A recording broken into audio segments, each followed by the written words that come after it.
It might surprise you to learn that the gambling capital of the world isn't Las Vegas, but Macau. Macau has gambling revenue approaching $2 billion per year. On the 16th of July 2017, 4 high rollers arrived in the city on a special gambling trip, and after touring several of the 49 casinos in the city, they were taken to a special VIP room. No one expected that in the early hours of the next morning, the gambling trip would end with a police raid. I'm C, and this is Scams, Hacks, and Frauds.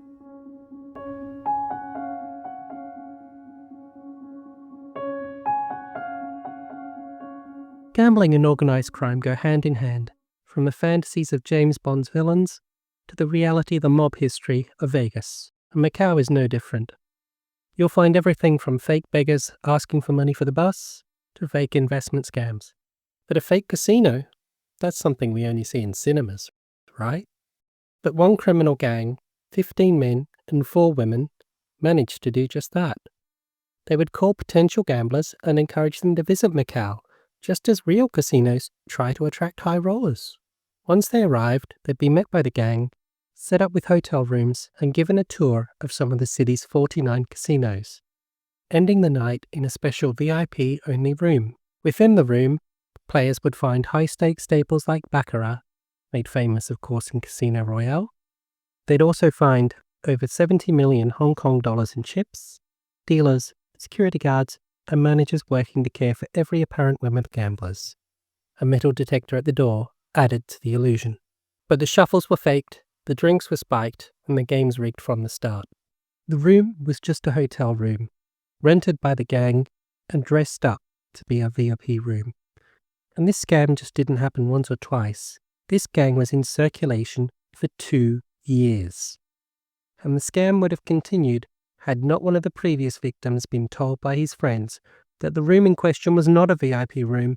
It's that report that led to the raid. Okay, you might be wondering why I'm bringing this up. I'm certainly not being invited to any gambling rooms, and I imagine most of you aren't either. So you might be thinking there's nothing we can learn here. But let's start with the fact that this had continued for 2 years, until one victim had the bravery to report this to the police. I imagine much of the reason that this was able to continue for 2 years was simply out of embarrassment. If people realised they'd been duped, then the large figures they'd lost had probably encouraged them to keep quiet.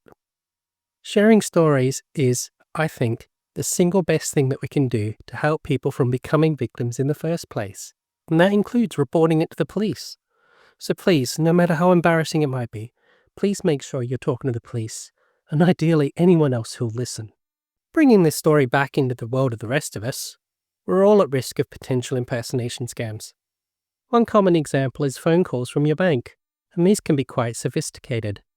On March 18, 2023, an Australian man, Tim Watkins, received a message from his bank's phone number warning him that his account had been used to purchase $850 Australian worth of gift cards on Amazon. He responded to the challenge and called the phone number as directed. This results in a number of one-time codes being sent to his phone, with Tim being asked to read out each code as it arrived. Those codes allowed fraudsters to remove funds from his bank account, and in about 10 minutes, over 100,000 Australian dollars was gone. This type of impersonation is called spoofing, and it's not just done for text messages, but phone calls and emails.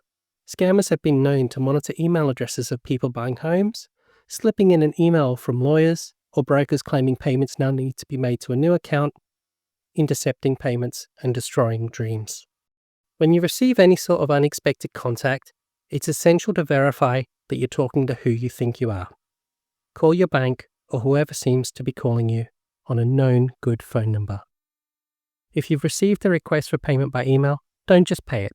Check the payment details on a known good contact method, a different one from where you got the bank details, like a phone number, and consider starting with a test payment of a small amount, and only pay the full amount when it's been confirmed as received directly, by voice, especially for large amounts.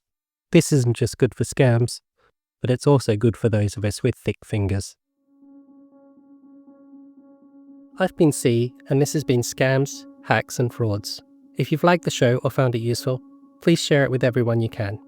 As I said before, the best protection we have against being scammed ourselves is sharing stories, so that when the scammers come to us, we can stop it before it begins.